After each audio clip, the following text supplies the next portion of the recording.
आज हम समझेंगे कि रिसर्च करने के टॉप 8 रूल्स कौन से हैं। अगर रिसर्चर इन रूल्स को फॉलो करता है तो रिसर्च एकदम A1 बनेगी। फॉर एग्जाम्पल, पहला स्टेप हो सकता है कि हमारा गोल या एम बिल्कुल क्लियर हो। शुरू करने से पहले ही रिसर्चर को पता होना चाहिए कि वो क्या रिसर्च कर रहा है, वो क्या ढूंढना चाहता है।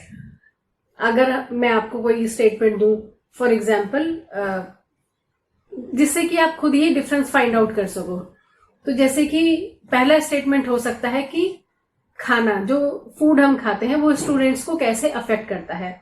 दूसरा स्टेटमेंट है कि क्या ब्रेकफास्ट खाने से टेस्ट में अच्छे नंबर आते हैं।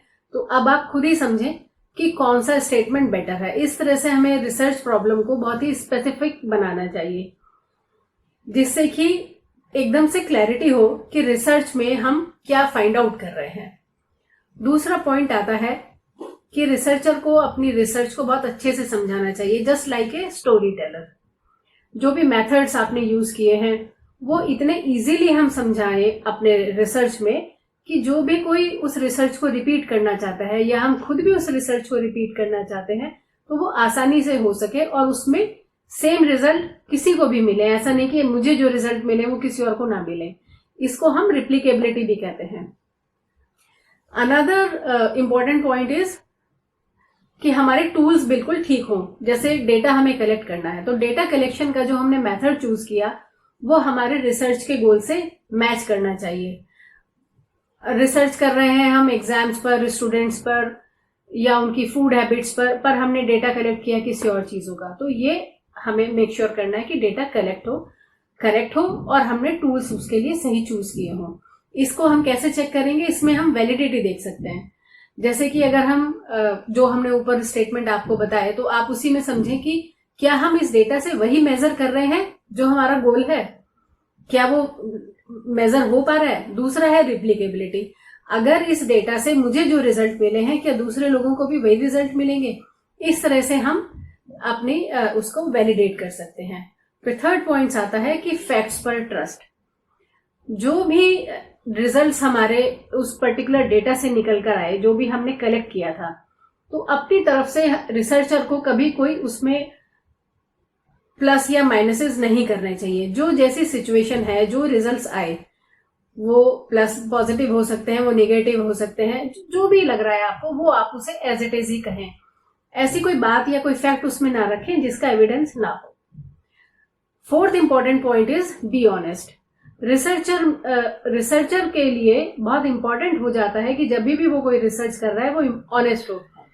फॉर एग्जाम्पल, आप कुछ पर्टिकुलर लोगों के डेटा को यूज करके रिसर्च कर रहे हैं, then we should respect their privacy. उनकी इंफॉर्मेशन को हमें लीक नहीं करना चाहिए, ऐसे ही कहीं किसी भी पोर्टल पे पोस्ट नहीं करें। और हम उनके डेटा के साथ क्या करेंगे वो हमें उन्हें क्लियरली बताना चाहिए कि हम आपके डेटा को ऐसे यूज करेंगे।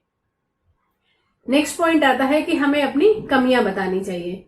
कभी भी कोई भी रिसर्च एकदम परफेक्ट नहीं होती, उसमें कुछ ना कुछ कमी रह जाती है। तो रिसर्चर को अपनी कमियों को खुल के बता देना चाहिए। फॉर एग्जाम्पल कि मेरे पास डेटा का सैंपल साइज छोटा था या कोई और मिस्टेक, तो इससे ये हमारी इंटीग्रिटी का इसमें पता चलता है। फिर अनदर पॉइंट आता है कि कुछ हमें नया ऐड करना चाहिए जिससे कि पब्लिक को या वर्ल्ड को कुछ बेनिफिट हो।